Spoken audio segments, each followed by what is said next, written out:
सभी साधकों और मित्रों को नमस्कार।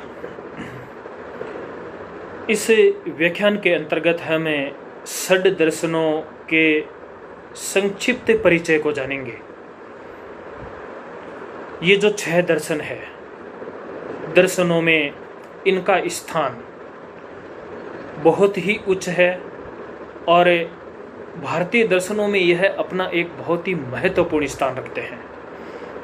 6 आस्तिक दर्शनों में इनका नाम आता है और एक एक दर्शन ज्ञान की विधाओं को अपने अंदर समेटे हुए हैं। यदि एक दर्शन को भी पूरी तरह से पढ़ा जाए, समझा जाए, तो एक जीवन कम पड़ जाएगा।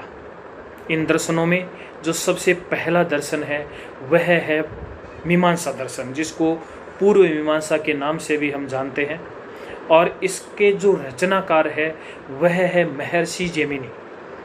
इनका जो समय है वह 225 ईस्वी पूर्व माना जाता है। इसी प्रकार जो दूसरा दर्शन आता है वह है वेदांत दर्शन, जिसको उत्तर मीमांसा के नाम से जानते हैं, और यह महर्षि बादरायण के द्वारा लिखा गया, जिनको हमें वेद व्यासी के नाम से भी जानते हैं, और इनका जो रचना काल है वह 201 ईस्वी पूर्व माना गया है। इनका जो रचना काल है वह अलग अलग इतिहासकारों के अनुसार अलग अलग हो सकता है। इसी प्रकार तीसरा आता है न्याय दर्शन। न्याय दर्शन महर्षि गौतम के द्वारा लिखा गया और इसका जो रचना काल है वह 100 ईस्वी पूर्व माना गया है, 100 ईस्वी पूर्व। चौथा वैशेषिक दर्शन आता है और इसके जो रचनाकार है वह महर्षि कणाद। महर्षि कणाद का 375 ईस्वी पूर्व इनका जो समय है, रचना काल है, वह माना जाता है। इसी प्रकार से सांख्य दर्शन। सांख्य दर्शन महर्षि कपिल 700 ईस्वी पूर्व जिनका रचना काल माना जाता है। और छठवां है योग दर्शन, योग सूत्र के नाम से भी हम जिसको जानते हैं। महर्षि पतंजलि इसके रचयिता है और यह 80 ईस्वी पूर्व माना जाता है। तो इस प्रकार से हम देखते हैं कि इनके कौन रचयिता रहे हैं, इनका रचना काल कौन सा रहा है, इन 6 दर्शनों का। षट दर्शन के नाम से यह जाने जाते हैं। और ये जो है, यह जो दर्शन है, यह मीमांसा, वेदांत, न्याय, वैशेषिक और सांख्य योग, ये इस प्रकार से एक ग्रुप के रूप में भी यह फेमस है। अब हम भारतीय दर्शन जो है उनकी कुछ विशेषताओं के ऊपर प्रकाश डालते हैं। भारतीय दर्शन की अपने आप में बहुत सारी विशेषताएं हैं, लेकिन इनकी जो मुख्य 5 विशेषताएं हैं, उन विशेषताओं में सबसे पहले है इनका एक व्यवहारिक पक्ष। क्योंकि जितने भी दर्शन हैं वो सारे के सारे दर्शन जहाँ उस मोक्ष तत्व की बात करते हैं, लेकिन उस मोक्ष तत्व तक पहुँचने के लिए हमें एक व्यवहार से भी गुजरना पड़ेगा। और चूंकि हम चाहे मोक्ष तत्व को प्राप्त करें न करें, लेकिन सबसे पहले हम एक सामाजिक प्राणी हैं, हम एक समाज में रहते हैं, इसलिए हमें बहुत सारे कर्तव्य आदि जिम्मेदारियां जो होती है वो भी निभानी पड़ती है। तो इन दर्शनों के अंदर बहुत सुंदर तरीके से जो एक सामाजिक प्राणी है उसका व्यवहार कैसा होना चाहिए, उसका व्यवहारिक पक्ष कैसा होना चाहिए, किस प्रकार से वह अपने समाज के अंदर एक अच्छे जीवन को जी सकता है, उसके बारे में बहुत अच्छा और सुंदर ढंग से वर्णन किया गया है। तर्क वाक्यों के साथ में उनका वर्णन किया गया है। दूसरा जो इसकी बहुत ही अच्छी विशेषता है वह है आशावाद। हमारे जितने भी भारतीय जो दर्शन है वो आशावाद के ऊपर टिके हुए हैं। यहाँ पर निराशावाद या निराशा वाली तो कोई बात है ही नहीं, और यह एक आशावादिता है। इस आशावादिता के कारण से ही भारतीय दर्शन, जितने भी भारतीय दर्शन है, उनके अंदर एक सकारात्मक जो शक्ति है, सकारात्मक जो ऊर्जा है वह प्रचलित होती है। तीसरा, नैतिक व्यवस्था में विश्वास। जितने भी हमारे दर्शन है उन्होंने नैतिकता के ऊपर, मर्यादा के ऊपर उन्होंने बहुत अधिक जोर दिया है। यदि एक समाज व्यवस्था को, एक राज व्यवस्था को, या हम अपनी सेल्फ की भी बात करें, यदि अच्छे ढंग से हम अपने एक जीवन को जीना चाहते हैं तो हमें एक उच्च नैतिक आदर्श स्थापित करना पड़ेगा। और यह जो एक उच्च नैतिक आदर्श है, यह भी हमें उस पथ के ऊपर ले जाने वाला होता है। उसके बाद एक बहुत ही इम्पोर्टेंट, जिसको हम कह सकते हैं कि हमारे भारतीय दर्शनों की रीढ़ है, वह है कर्म का सिद्धांत। हम कर्मों को मानने वाले हैं और हम यह मानते हैं कि जैसे हमारे कर्म होते हैं वैसा ही हमारा जीवन होता है, वैसे ही हमें पाप पुण्य मिलते हैं, वैसे ही हमें सुख और दुख मिलता है। इतना ही नहीं, आगे आने वाला जो जन्म है वह भी हमें उसी प्रकार का मिलता है, यानी कि सब कुछ कर्मों के ऊपर टिका हुआ है। अच्छे कर्म तो अच्छा जीवन, अच्छा भावी जीवन। और यदि कर्म सिद्धांत नहीं हो तो फिर जो भारतीय दर्शन की अपने आप में एक विशेषता है, पुनर्जन्म का भी सिद्धांत, फिर पुनर्जन्म की जो कल्पना है वह भी हम नहीं कर सकते। पुनर्जन्म का सिद्धांत भी इस कर्म सिद्धांत के ऊपर टिका हुआ है और इसीलिए एक पूरा का पूरा कर्म योग एक शाखा के रूप में भी विकसित हुई है। तो हमें किस प्रकार के कर्म करने चाहिए, हम देखेंगे कि जो हमारे वेद है, उपनिषद है, पुराण है, स्मृतियां हैं, उनके अंदर कर्मों के बारे में बहुत कुछ बताया हुआ है। किस प्रकार के हमारे कर्म कांड होने चाहिए उनकी विस्तृत व्याख्या की गई है। और अंतिम जो है पांचवा, वो है मोक्ष मार्ग का निर्देश, सबसे इंपॉर्टेंट जिसको हम कह सकते हैं। यह भी एक तरह से देखें तो कर्मों से जुड़ा हुआ है, क्योंकि कर्मों का बंधन मोक्ष मार्ग में बाधक है और इसी प्रकार से कर्मों से छुटकारा मोक्ष मार्ग या मोक्ष को देने वाला है। तो मोक्ष मार्ग का भी निर्देश दिया गया है और उस मोक्ष मार्ग में यही निर्देश है कि हमारे जितने भी कर्म है वह कर्म किस प्रकार के होने चाहिए। अब हमने जो भी ये कर्मों की बात कही है और इस जीवन में इन कर्मों को, इन व्यवस्थाओं को, इन नैतिक दायित्वों को हमें निभाते हुए आगे बढ़ना है। इसलिए दर्शनों के सामने जो मुख्य 4 समस्याएं हैं, वो जो 4 समस्याएं आई है, उन 4 समस्याओं को देखते हुए उनके निराकरण की बात कही गई। यदि उनका हम निराकरण कर लेते हैं तो हम उस मोक्ष तत्व को प्राप्त कर सकते हैं। तो दर्शन की जो ये 4 समस्याएं हैं, उनमें सबसे जो पहली है वह है, यानी जो 4 समस्याएं वह है हेतु, हान और हानोपाय। यहाँ पर जो है यानी कि दुख का वास्तविक स्वरूप क्या है उसको जानना, जो कि क्या है, त्याज्य है, त्यागने योग्य है। हम कहते हैं ना कि किसी भी चीज को हम हे दृष्टि से देखते हैं, यानी कि वो देखने योग्य नहीं है। तो कहने का यहाँ पर अर्थ है कि हे यानी कि दुख के वास्तविक स्वरूप को जानना, उससे फिर क्या होगा, हे हेतु यानी कारण, यानी कि दुख का वास्तविक कारण क्या है, फिर उसका पता लगाना। दुख है, यदि है तो उसके पीछे क्या है, उसके पीछे निश्चित रूप से कोई न कोई कारण अवश्य है। उसके बाद में आता है हान यानी कि दुख का नितांत अभाव है, यानी कि उस दुख को हम क्या कर सकते हैं, दुख है, कारण भी है, तो कारण को हम क्या कर सकते हैं, दूर कर सकते हैं, यानी कि उसका नितांत उपाय है, पूर्ण रूप से दुख से हम मुक्त हो सकते हैं। इसलिए चौथी बात कही गई है हानोपाय, यानी नितांत दुख निवृत्ति का साधन क्या है। उस साधन को जैसे ही हम पकड़ेंगे नितांत दुख से मुक्ति होगी।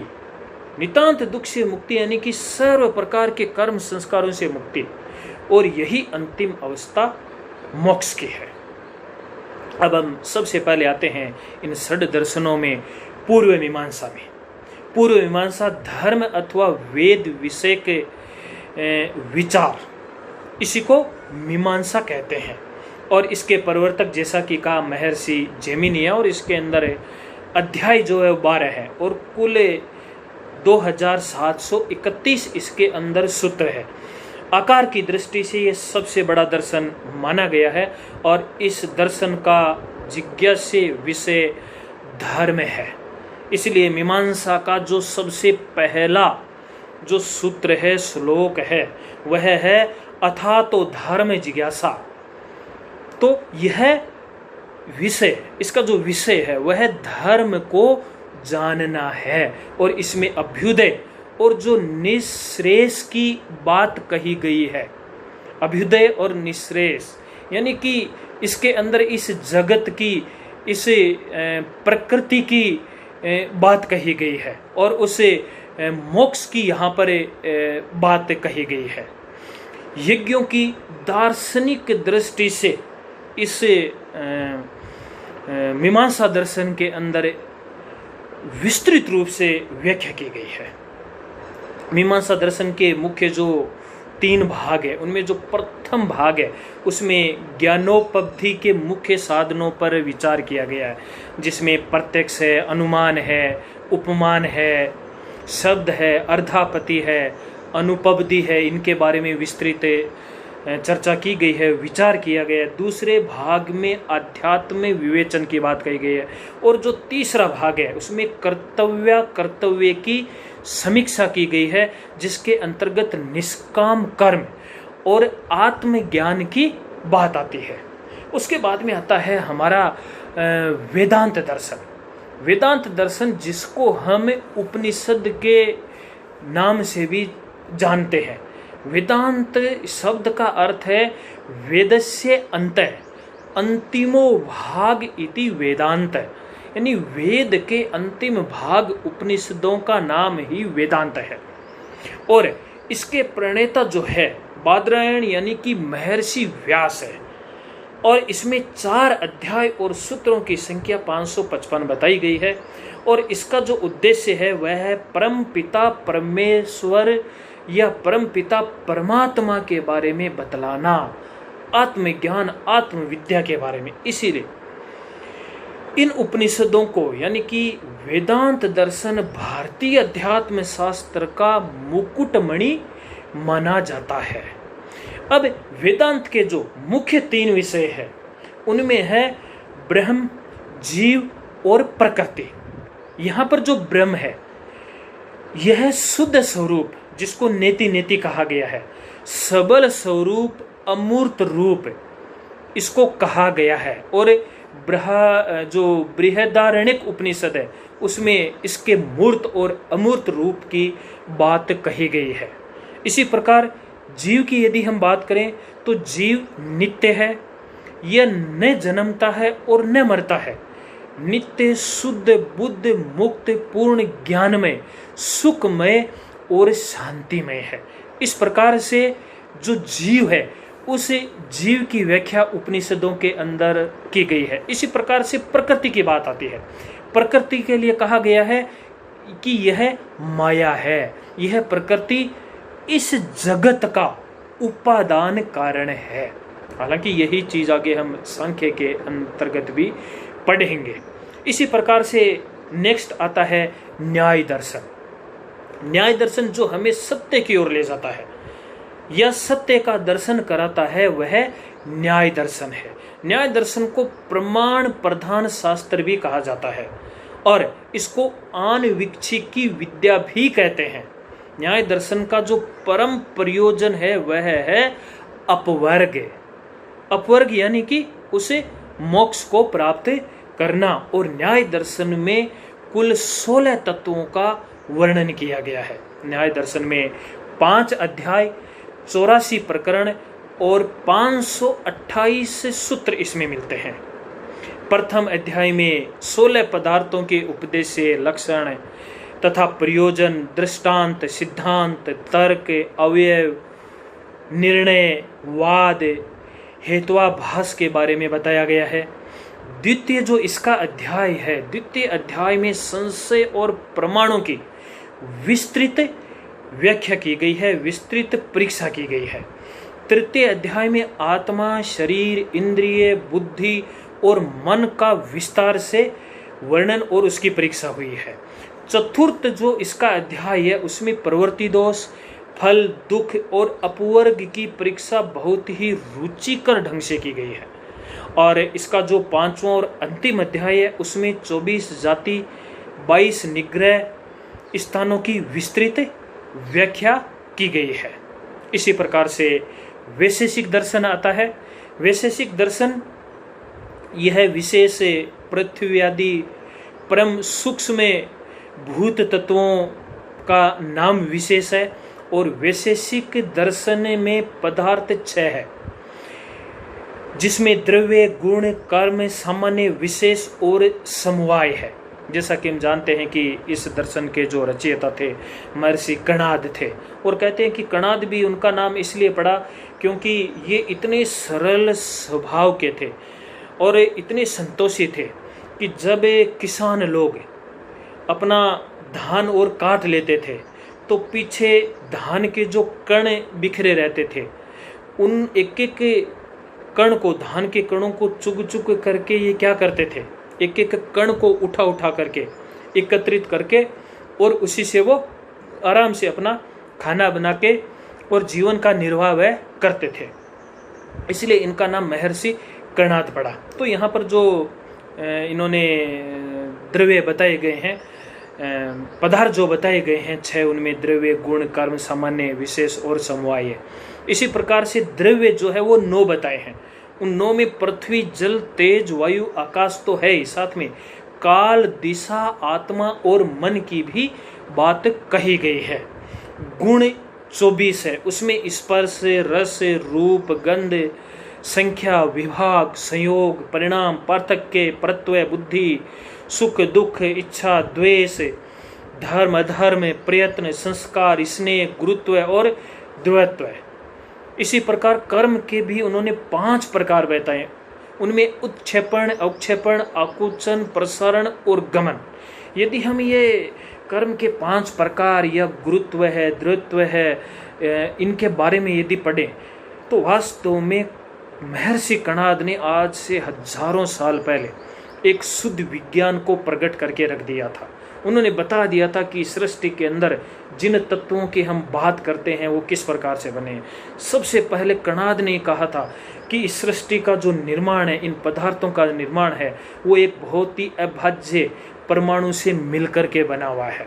यानी कि आज यदि कणाद को पढ़ा जाए तो विज्ञान के बहुत सारे जो रहस्य है उनका उद्घाटन हो सकता है, उनको बहुत आसानी से जाना जा सकता है। तो इस प्रकार से देखते हैं कि जो हमारे यह 6 दर्शन है, इन 6 दर्शनों के अंदर जीव है, जगत है, ब्रह्म है, आत्मा है और किस प्रकार से हम उसकी प्राप्ति करते हैं, इस व्यवहारिक जगत को जानते हुए उनका बहुत ही सुंदर वर्णन किया गया है। तो अभी इस वीडियो लेक्चर में इतना ही। आप सभी को नमस्कार।